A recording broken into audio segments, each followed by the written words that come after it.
Hi, welcome to Bookie. Today we'll unlock the book The Federal Reserve and the Financial Crisis. The author of this book is former Federal Reserve Chairman Ben Bernanke. From 2006, he was in charge of the Federal Reserve for 8 years, successfully leading the United States through the worst financial crisis since the Great Depression. We have also unlocked another book from him, The Courage to Act, a memoir of a crisis and its aftermath. In that book, he revealed how the Fed took innovative measures to stop the financial crisis from spreading and save the U.S. economy from further damage. He's also talked about his thoughts and reflections on financial policies and tools. In 2012, Bernanke gave 4 lectures at George Washington University. He systematically introduced the origins and functions of the Federal Reserve, analyzed the causes of the financial crisis, reviewed the Federal Reserve's response measures, and explained the economic and financial concepts behind the relevant decision-making and policies. This book, The Federal Reserve and the Financial Crisis, is put together based on the content of these 4 lectures. It walks readers through the history of the Federal Reserve and also the evolution of financial policies in response to crises.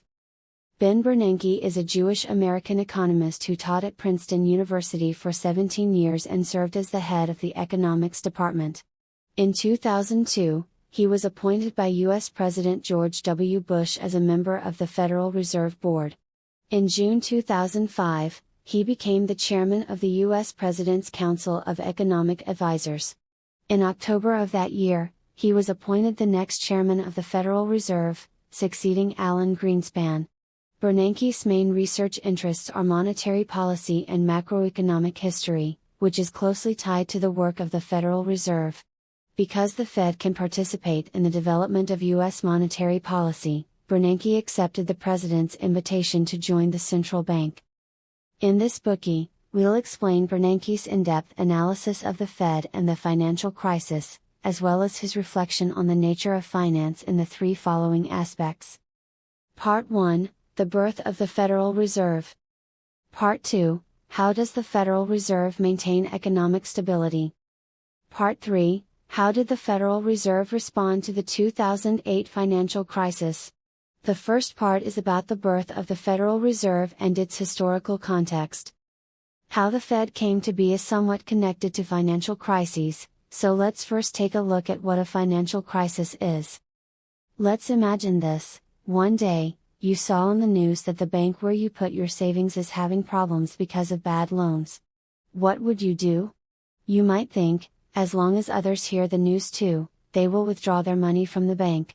If I don't do it now, then what if I can't get my money in the future? As a result, you'll immediately rush to the bank to withdraw your money. And you won't just go by yourself, you'll tell your relatives and friends to do the same thing too. It wouldn't take long for the news to spread, so more and more people would try to take their money out of the bank. The lines at the door would be surprisingly long. However, banks normally don't hold enough cash that matches the deposits. Most banks lend out the deposits as loans in order to make money from the interest. Once the bank's minimum cash reserve is exhausted, it is no longer able to pay the depositors who are desperate to withdraw their money. Imagine how you'd feel if you couldn't get the money? What if everyone lining up in front of the bank couldn't get their money? This is how panic starts. The scenario described above is a prelude to the financial crisis. We often see financial crises in movies or books, but it's probably difficult for most of us to explain what a financial crisis is exactly.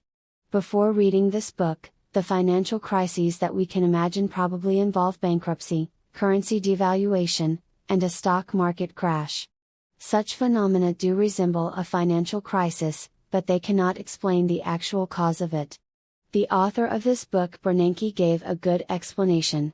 In his view, the financial crisis is actually a crisis of trust, a panic caused by the lost confidence in financial institutions. It is the spread of panic that triggered a financial crisis, and that's exactly what we saw in the imagined scenario described above. The prelude alone is not so serious. What's scary is the butterfly effect following it. If panic occurs about one bank, depositors of other banks may also worry about the